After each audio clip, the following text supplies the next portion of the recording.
morning mga karapito. Sana naman mapagpalang umaga dito sa atin sa Dunedin.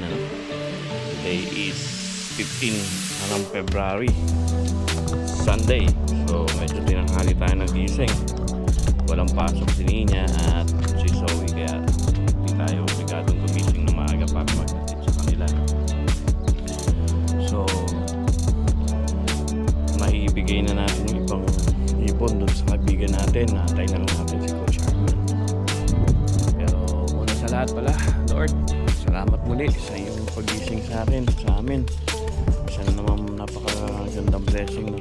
Isang araw na naman. Alright, salamat Lord, thank you so much. Yan, mukhang mangingitlog na yung mga breeder ni Coach. Ayun, mga breeder yung isa.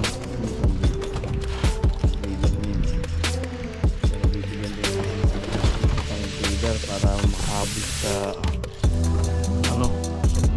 breeding. Malaki yung kulungan niya, kaya mag-accommodate yun. So ayan, hindi na natin pagtatagalin. Tingnan natin kung lilipad ba sila today. May tumakas na agad. Ayan, may tumakas.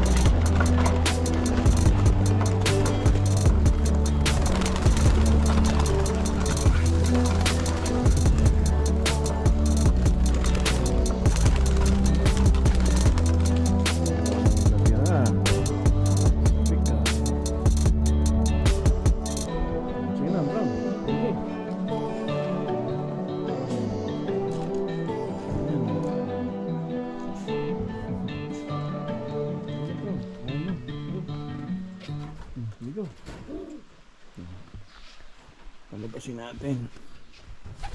Ilan ba? Naiwan. Sino pa yun?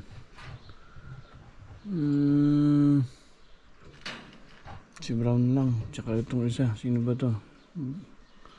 Ito yung blue bar na bata. Yung dalawang pula, sumabay. Yun, no? Yun, no? Sumabay na sa ikot. Pwede na to. Pwede na nating pakawalan.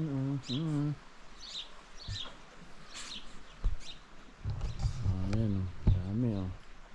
Today's weather sunny, mukhang sunny. Yung labas.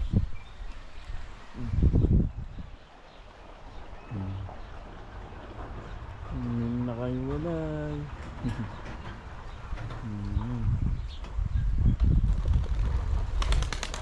Uy, sino yun? Ay, bago.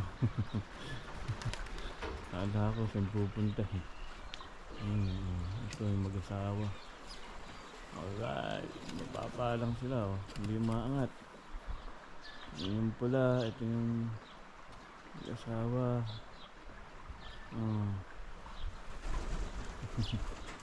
Pairam natin yung breeder niya. Kahit itong dalawa. Hindi ko naman gagamitin, sayang naman. So yan, oo. Mga partner yun. So ito yung blue bar, tsaka isa, oh. Sige, labas. Sige lang, pwede pa umabol. Nagbubong lang. Yun, oh. Hindi angat. Sino yun? Yung blue bar. Yun.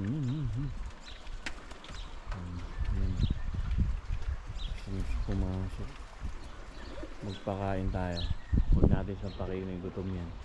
Para matutong pumasok sa atin. Right? Pakain mo tayo mga breeder, mga tol, ha? Salamat, mga breeders.